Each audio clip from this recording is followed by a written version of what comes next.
Bienvenue dans À l'arrache ou quoi, le podcast qui explore la culture agile en entreprise. Je suis Johan Dufour, coach agile chez Equité, et je te propose de plonger dans la culture agile. C'est ta pause pleine d'histoires, d'astuces et de moyens concrets avec des passionnés qui ont du vécu. L'objectif, rendre l'agilité accessible. Ça te donne envie ? Alors abonne-toi pour ne manquer aucun épisode de À l'arrache ou quoi. Prépare-toi à découvrir comment transformer le chaos en succès. Et j'espère que tu vas kiffer ton épisode. Salut à toutes et à tous et bienvenue à l'arrache ou quoi pour un nouvel épisode de cette saison 3 où on va parler d'une thématique qui est liée à la culture agile de terrain. Quand vous entendez parler de produits, d'équipes, etc., il y a peut-être des choses qui vous font trigger, qui vous sautent à l'oreille, notamment la thématique du jour, c'est produits responsables et impact. Est-ce que ça se prépare à l'arrache ? Un vaste sujet et pour en discuter, j'ai la chance d'avoir avec moi Rémi Deltombe. Salut Rémi. Salut Johan. Comment vas-tu ? Écoute, très bien, je suis ravi d'être là avec toi. Écoute, le plaisir est partagé. Tu peux te présenter en quelques mots ou quelques phrases, mais qui es-tu, Rémi ? Ça marche, je vais essayer de me présenter aussi en lien avec la thématique. Donc du coup, je suis directeur d'Advisory Lille. Donc Advisory, on a un cabinet de conseil qui est spécialisé dans le product management. Et je suis aussi volontaire à ce qu'on a créé qui s'appelle la Positive Product Foundation, qui permet de mettre l'impact au cœur du travail sur le product management. Et un des créateurs de ce qu'on appelait la fresque du produit responsable. Donc c'est pour ça que j'ai à cœur de parler à la fois d'impact et de product management. En fait, quand j'ai regardé les notes, parce que tu as mis beaucoup de notes et c'est trop bien, créateur, ça veut dire que vraiment, tu es à l'initiative, c'est toi qui propulse, etc. Ça n'existait pas avant ? Ouais, exactement. En fait, on cherchait un format pour pouvoir. En fait, le but de cette fondation, c'est de pouvoir permettre de donner les clés et d'expliquer au maximum de personnes qui travaillent dans des équipes produits, comment en fait on adresse le sujet de l'impact. Et donc d'expliquer qu'un produit digital, il a un impact et quel peut être cet impact-là. Et en fait, on cherchait un format pour pouvoir le faire. Et il y a le format des fresques qui est assez répandu. Et on s'est dit, en fait, il y a la fresque du climat qui est assez générale qui existe. Il y a la fresque du numérique qui est très autour du digital, mais dans sa matérialité. Et il n'y a rien autour vraiment du produit. Et c'est pour ça qu'on a voulu créer ça. Et moi, j'ai vraiment fait partie des personnes qui ont créé le format, les cartes, les messages qui sont dessus. Ok, vous savez, en fait, si ça vous intéresse, vous savez à qui vous adresser maintenant. Et du coup, on parlait de produit, mais c'est quoi un produit ? Je pense qu'il faut remettre une définition parce qu'on a tendance à en parler souvent. On parle de product management, on entend tout, et je ne veux pas dire son contraire, mais tout et n'importe quoi parfois. Est-ce que tu peux donner une définition, au moins pour clarifier la notion de produit ? Yes, c'est intéressant parce qu'en fait, c'est vrai qu'on peut y mettre beaucoup de choses derrière. Je pense qu'on est beaucoup à avoir des définitions différentes, mais pour moi, un produit, c'est avant tout quelque chose qui a des utilisateurs et donc qui nécessite d'être amélioré continuellement pour répondre aux besoins de ses utilisateurs. Il y a toujours cette notion on ne fait pas du digital pour faire du digital. Le but, c'est de répondre à un besoin et que pour pouvoir améliorer ça continuellement, on a besoin d'une équipe. Et donc, à partir du moment où on a ça, des utilisateurs, une utilité et besoin de l'améliorer au fur et à mesure, pour moi, c'est un produit. Et ça peut avoir une interface ou non, et ça peut être très, très varié. Ouais, moi j'aime bien reprendre, tu sais, le truc un peu littéral, product management, gestion de produits, et en fait c'est de la gestion et on peut y mettre plein de choses. Après, c'est vrai que cette notion de produit, tu entends parler de solutions, d'applications, de machin. Là, en fait, tu as donné une définition qui était assez générale et compréhensible. Et du coup, ça permet peut-être aux gens de pouvoir se projeter et de faire une analyse sur leur propre périmètre, leur propre environnement, ce qui n'est pas simple, parce qu'il y a tellement de choses qui existent que pour s'y retrouver, il faut un minimum de repères.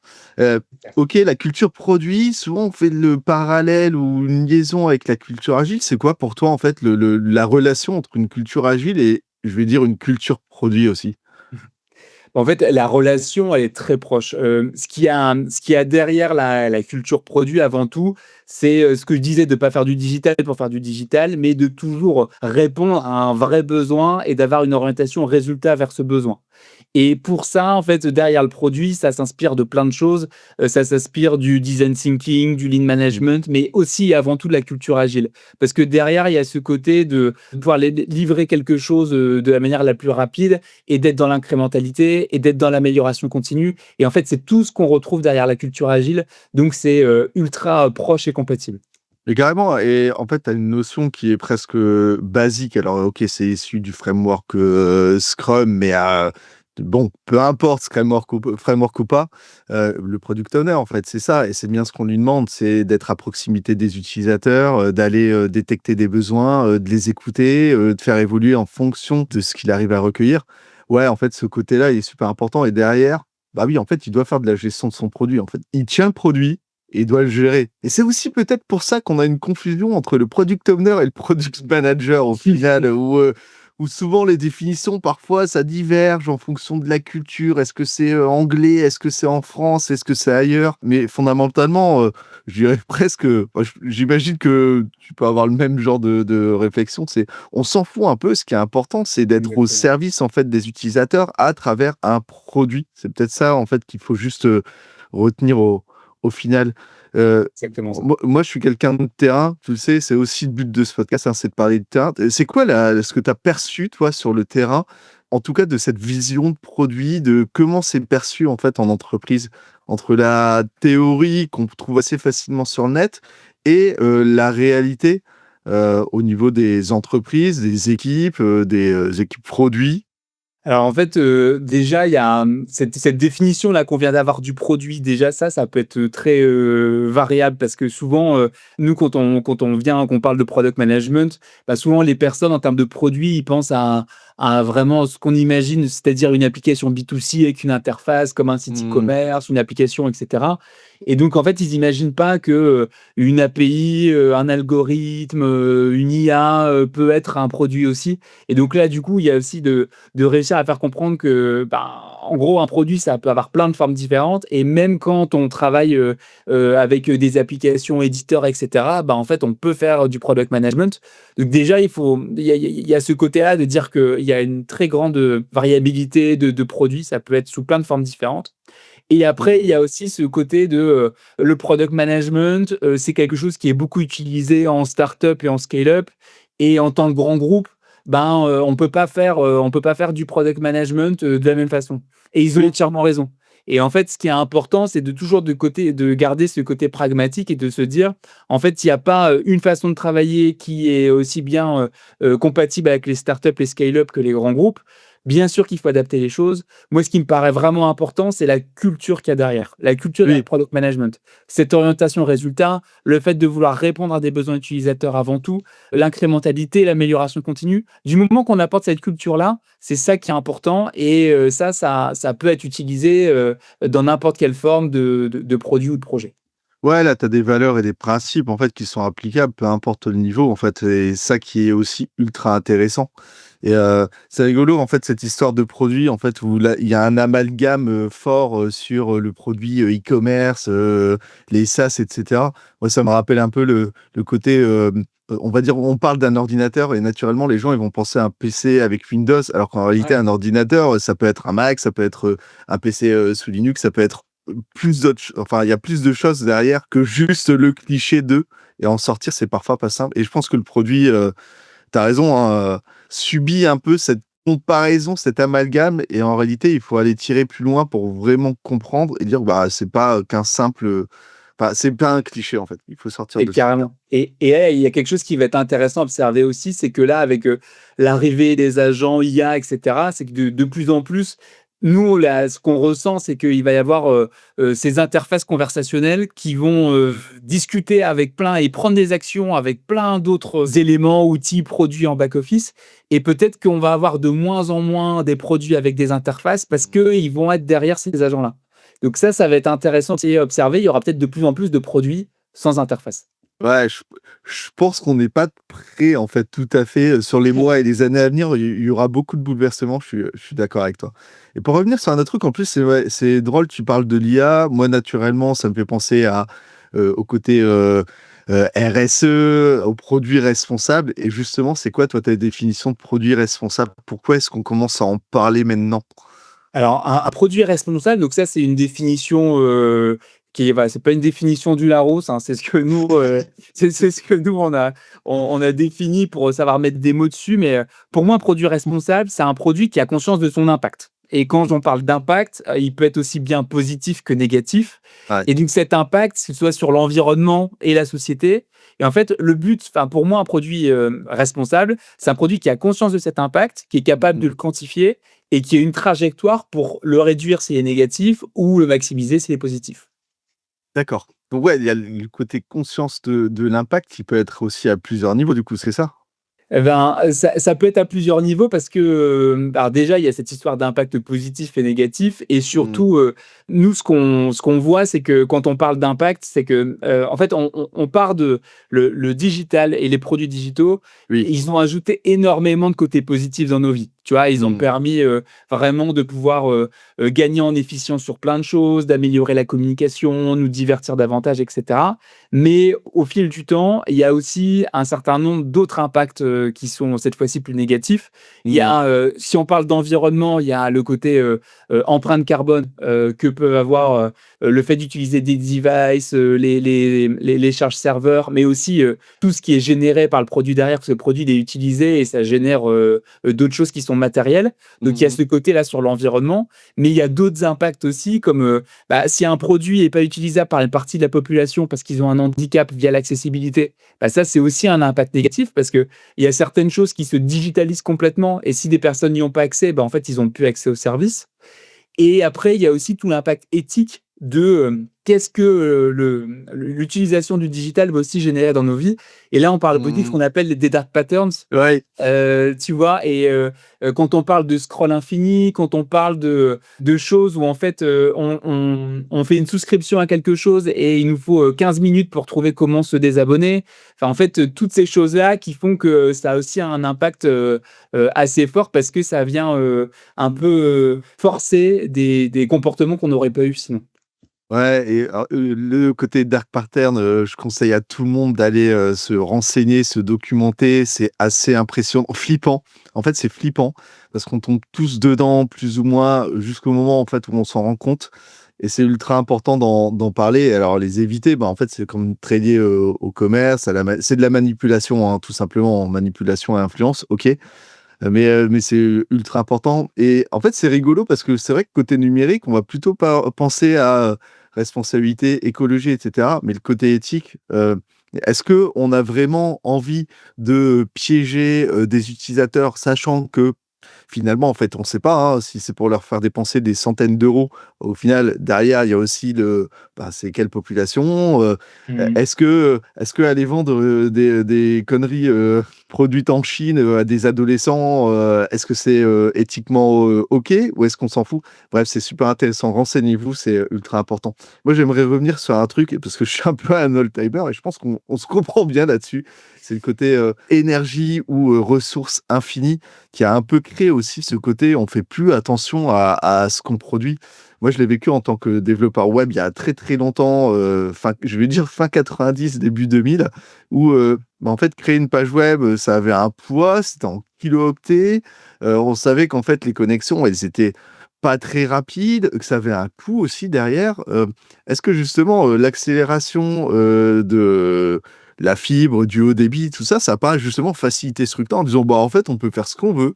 Au final, c'est pas grave, on n'a pas besoin d'être responsable. Le principal, c'est de produire quelque chose» et est-ce que ça a pas eu un impact, en fait, sur la manière de réaliser des produits et cetera? Si, je pense que c'est sûr que ça a eu un impact et surtout, enfin, tu vois, c'est ce que je te disais juste avant, c'est de repartir de tout le côté positif que ça a apporté à nos vies, le Mmh. digital. Et donc en fait, à un moment donné, on en a oublié, qu'il pouvait avoir aussi des côtés négatifs, parce que ça apportait tellement de positifs que, bah, voilà, on est allé toujours plus loin et toujours plus vite et puis, du coup, de plus en plus, surtout qu'avant, tu sais, tu avais aussi le côté, avec les connexions internet, plus faibles et Mmh. cetera, la DSL et tout ça, bah, forcément, on voulait pas que ça prenne, beaucoup de temps à charger, donc on faisait encore plus attention à ça, que maintenant on a des connexions qui sont de plus en plus rapides et du coup, Oui. ben, on y pense beaucoup moins, quoi. Ouais, c'est fou, en fait, ça a vraiment, changé et au final, il y a le côté, bah, moi, je l'ai déjà entendu. et c'est assez intéressant. C'est ouais, mais c'est compliqué de revenir en arrière et je pense que c'est vrai, en fait. C'est pas, genre une excuse, c'est compliqué parce que quand on a, pas eu l'habitude de regarder la taille des images, qu'on exposait, du nombre de ressources qu'on consommait. Après, il y a les histoires de microservices et cetera. Bref, faudrait presque inviter un architecte, technique, ou un archi-solution plutôt pour en discuter. Mais il y a aussi ce côté-là et pour revenir en arrière, je pense que c'est ultra dur, surtout quand on n'a pas vécu, en fait, cette période-là de: «Attention à comment est-ce que tu produis, comment tu produis». Est-ce que tu penses, toi, que, revenir, en fait, à un mode de production plus frugal, c'est quelque chose qui va redevenir plutôt naturel, dans le temps? Ou est-ce que ça va être une étape laborieuse? Ben, je pense un peu des 2. Déjà, ce qui est important, c'est qu'on puisse bien, faire prendre conscience au maximum de personnes qui travaillent sur des produits digitaux, au maximum d'équipes, produits, de l'impact que peut avoir le digital. Parce que comme tu l'as Mmh. dit, on l'a beaucoup oublié. Donc ça, je pense que c'est déjà une première chose et tu Ouais. vois, il y a certains chiffres, certains ordres de grandeur qui sont quand même importants à avoir en tête, notamment le fait qu'aujourd'hui, le digital dans son ensemble, c'est 4 des émissions de gaz à effet de serre actuelles sur le monde et donc c'est autant que l'aviation civile. Donc autant dire que tu vois, on parle beaucoup, des avions et cetera, mais le digital aujourd'hui, c'est le même poids et quand on voit des tendances comme l'IA, ça va encore accroître beaucoup, vraiment beaucoup, beaucoup ce chiffre. Donc si on ne fait pas attention, on peut vite se retrouver sur du 8, du 10 dans Ouais. très peu d'années. Donc ça, c'est un premier truc qui est important. La deuxième chose qui est importante aussi à avoir en tête, c'est que, sur, cette proportion-là, en fait, il y a 60 qui viennent des devices, que ce soit pas leur conception, leur utilisation et par exemple, si on prend un ordinateur de 2 kilos, derrière, il y a 800 kilos de matériaux, qui sont nécessaires pour faire cet ordinateur de 2 kilos.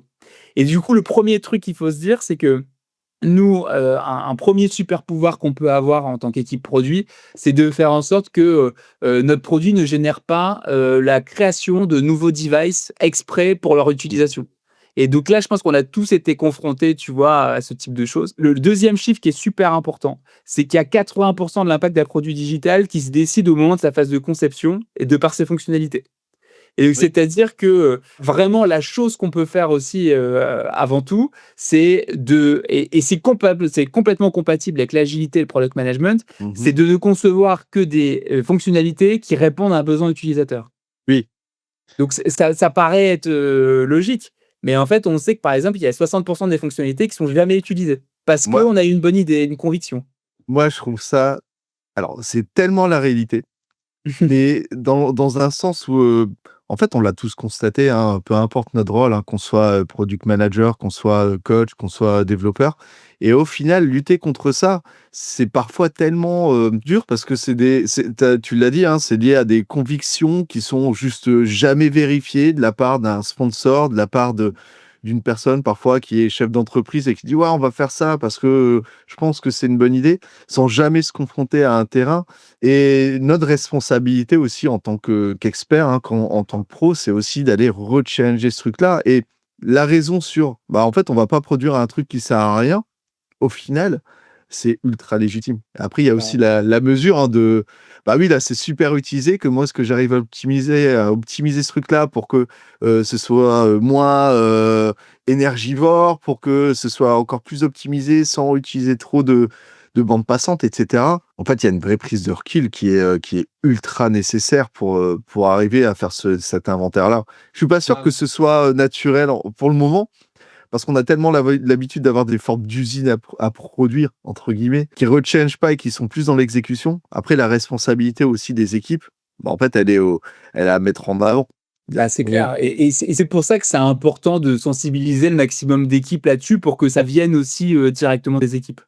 Et tu vois, il y a un autre truc qui va nous aider là-dessus, qui est assez un peu enfin, qui est intéressant, c'est que en fait, souvent, quand tu fais cette logique de, bah, diminuer le poids des pages et de diminuer le nombre de fonctionnalités, c'est synonyme aussi de performance sur d'autres sujets. Tu vois, par exemple, un exemple tout bête, mais si, les pages sont avec le plus faible poids et ben, ça permet d'avoir un meilleur SEO.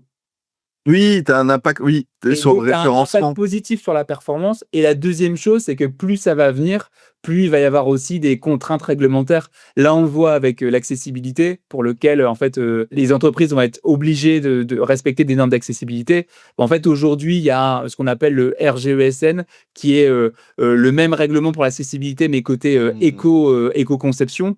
Et donc ça, pour l'instant, c'est juste un référentiel comme ça, mais peut-être Ouais. qu'un jour, ça deviendra aussi une contrainte.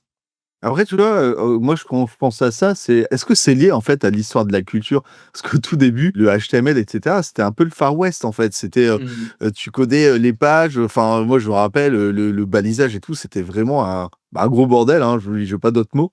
Jusqu'au moment où tu as eu le W3C qui est arrivé avec des normes, des machins et cetera, avec une sorte d'éthique derrière. Est-ce que justement, en fait, de revenir sur ce truc-là, c'est, en fait, il y a 3 niveaux de lecture. Tu as le développeur qui produit parce qu'en fait, on lui a dit de produire et c'est juste un codeur, en fait. Bah, OK. Alors, je dis pas que c'est cool, hein, et je dis pas que c'est normal, mais ça existe.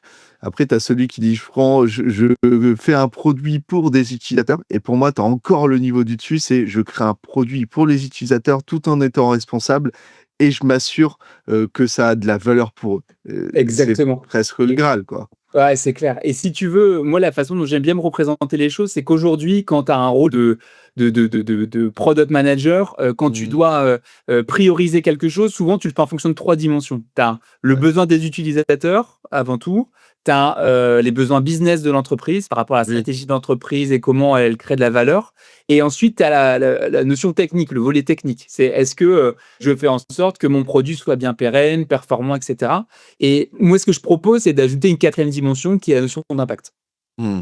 Oui, une notion pas simple à Non, mesurer, hein, ouais, clairement. c'est OK. pas possible. Bah, écoute, on a fait un tour assez global, en fait, du sujet. Est-ce que tu es capable de répondre, en fait, à la question, initiale en sortie?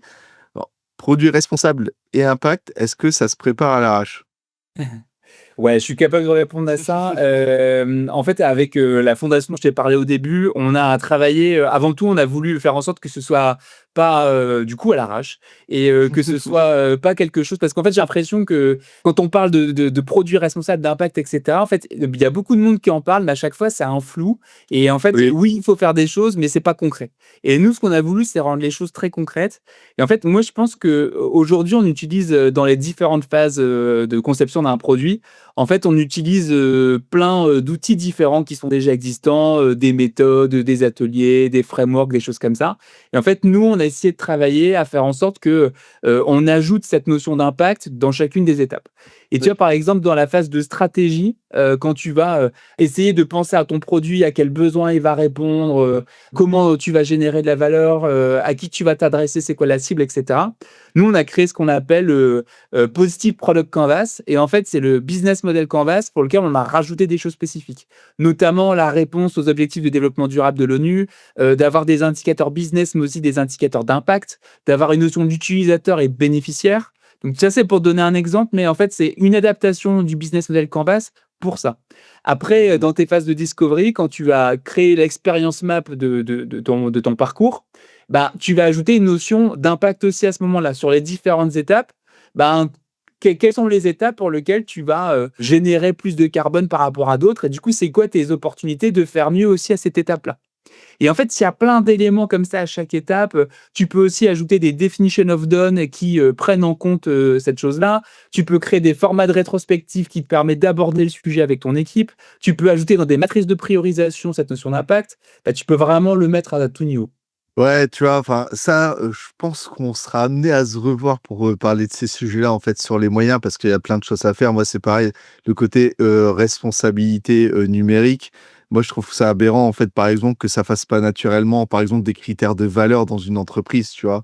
Enfin, on parle Mmh. de RSE et cetera, mais souvent, tu as le vœu pieux en disant: «Oh, on a une démarche RSE, on va faire attention» et au final, tu as la réalité opérationnelle, le terrain où tu dis: «Bah, tu vois, c'est bizarre, en fait, j'ai l'impression que ça a disparu ce truc-là.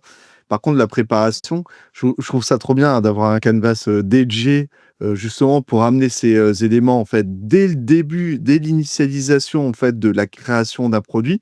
Parce que sans ça, en fait, l'injecter, en cours de route, moi, je pense que c'est dur, en fait. C'est pas une évidence, en tout cas. Exactement et puis comme on l'a dit, tu vois, comme, 80 de l'impact futur, c'est au moment où tu penses le produit, bah, si tu l'intègres tout de suite, c'est ce qui te permet de l'éviter au maximum et de devoir faire en sorte d'avoir un impact positif. OK. Je pense qu'on a fait un gros débroussaillage du sujet. Ce que je te propose, c'est, de préparer un épisode de podcast, Avec qui plaisir. arrivera bientôt, autour justement des moyens très concrets, peut-être de la culture, des indicateurs et peut-être parler justement de ce Canvas DG. Ça pourrait être intéressant pour prolonger le débat. Avec grand plaisir, Joanne. Merci beaucoup Rémi, on se dit à très, très vite et à bientôt. Merci. Merci d'avoir écouté À l'arrache ou quoi. Si tu as aimé cet épisode, abonne-toi et lâche ton meilleur com sur LinkedIn. À très bientôt pour un nouvel épisode sur la culture agile en entreprise. Ciao ciao.